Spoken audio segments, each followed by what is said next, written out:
7 cruelties of Abraham's wife, Sarah, in the Bible no one is talking about.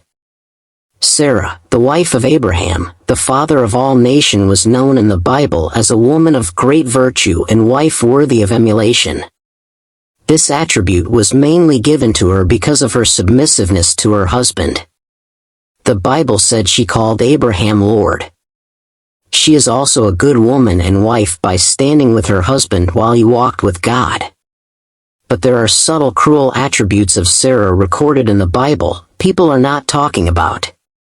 Here we will list the 7 of them and draw lessons from them.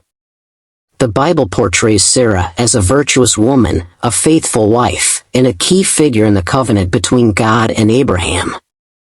However, a closer look at Scripture reveals a side of Sarah that many tend to overlook: her harsh treatment of Hagar and Ishmael. While Sarah is often praised for her faith, her actions towards her maidservant and her husband's son reveal moments of cruelty and oppression. Below are 7 instances where Sarah displayed unkindness that shaped the lives of those around her. 1. Sarah was abusive and oppressive. This is about her abuse and oppression towards Hagar. Sarah's mistreatment of Hagar began long before Ishmael's birth. When Sarah could not conceive, she offered her Egyptian maidservant, Hagar, to Abraham as a surrogate. Genesis 16 verses 1-3, RSV. Sarah's cruelty began with her decision to give her Egyptian maid, Hagar, to Abraham. Frustrated by her barrenness, she sought to fulfill God's promise through human means. In that era, it was common for a barren wife to offer her maidservant to her husband to bear children on her behalf. But what started as a desperate plan turned into a nightmare for Hagar. Sarah did not consider Hagar's feelings or rights. She reduced her to nothing more than a tool to produce an heir. This act alone dehumanized Hagar, placing her in a situation where she had no choice but to comply with Sarah's wishes. However, when Hagar conceived, she naturally saw herself as elevated in status, which led to tension between the 2 women.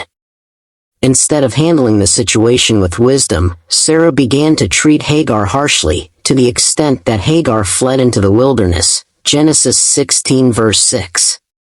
Sarah then began to treat Hagar so harshly that she fled into the wilderness.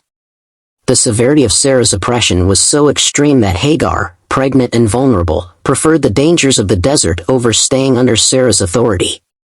Sarah, as a woman, knew the struggles of barrenness and the challenges of pregnancy. Yet, she showed no empathy toward Hagar, who was carrying Abraham's child.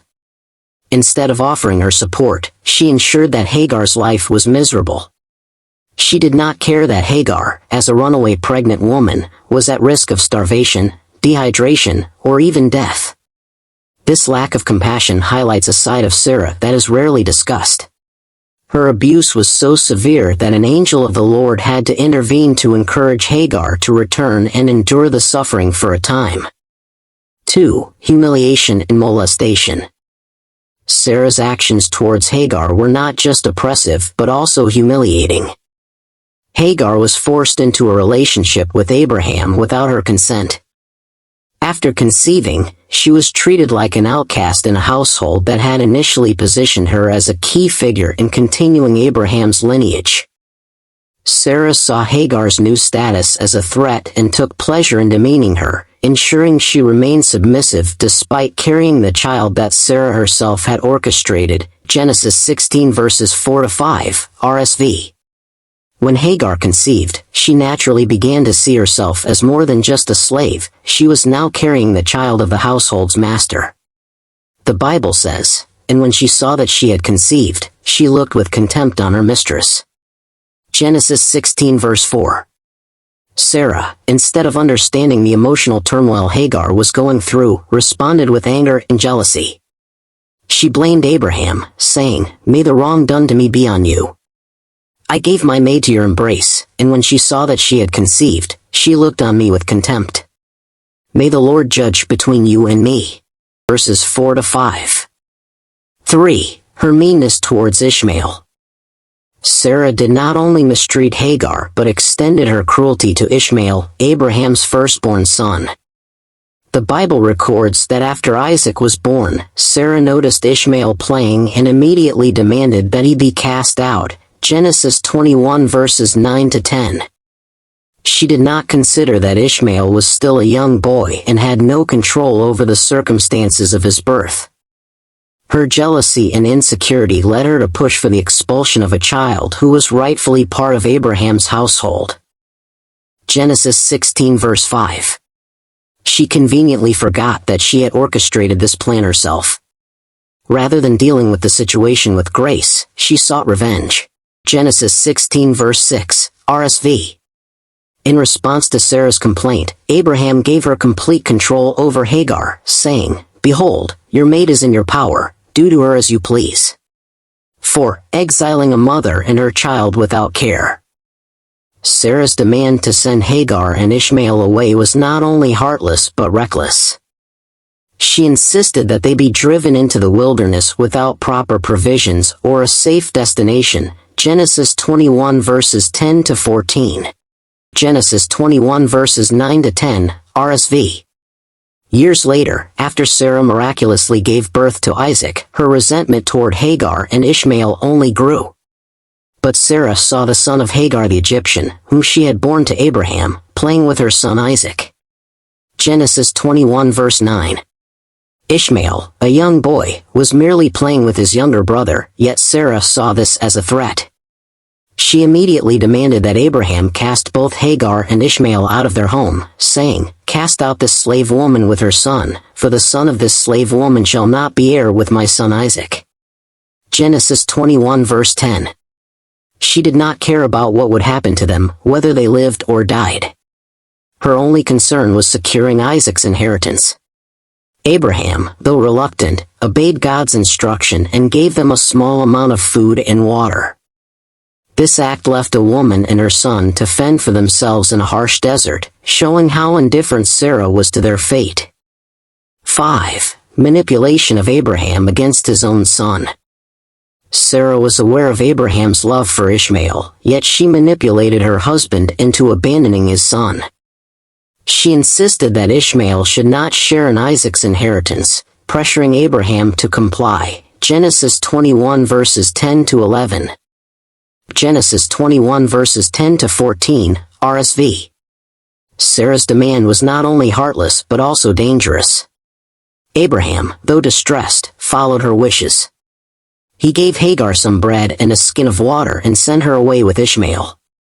So Abraham rose early in the morning and took bread and a skin of water and gave it to Hagar, putting it on her shoulder, along with the child, and sent her away. Genesis 21 verse 14. Sarah showed no concern for the fact that a mother and child were being cast out into the wilderness with barely enough provisions to survive. The act was so cruel that even God intervened to save them. Genesis 21 verses 15 to 19. Abraham was deeply troubled by this but ultimately gave in to Sarah's demand after God told him to listen to her. This reveals how Sarah's influence had the power to sever a father-son relationship permanently. 6. Jealousy and insecurity towards a helpless woman. Even after receiving the blessing of giving birth to Isaac, Sarah's jealousy towards Hagar did not subside. She had achieved what she wanted, a son of her own, yet she still felt threatened by the presence of Ishmael. Her insecurities led her to act without compassion, disregarding the pain she inflicted on another woman who had once been a faithful servant in her home. 7. Lack of remorse for her actions. There is no biblical record of Sarah ever expressing regret for how she treated Hagar and Ishmael. Unlike other figures in the Bible who repented for their wrongdoings, Sarah appears to have felt justified in her actions. She lived the rest of her life enjoying God's promises while never acknowledging the suffering she caused another woman and her child. Conclusion. Sarah's story is often told with admiration, but it is important to acknowledge her imperfections as well. Her treatment of Hagar and Ishmael serves as a reminder that even those chosen by God are flawed and capable of wrongdoing. Her actions teach valuable lessons about humility, compassion, and the consequences of jealousy. As we study Sarah's life, we must recognize both her faith and her failures, learning to embrace the virtues while avoiding the vices she displayed.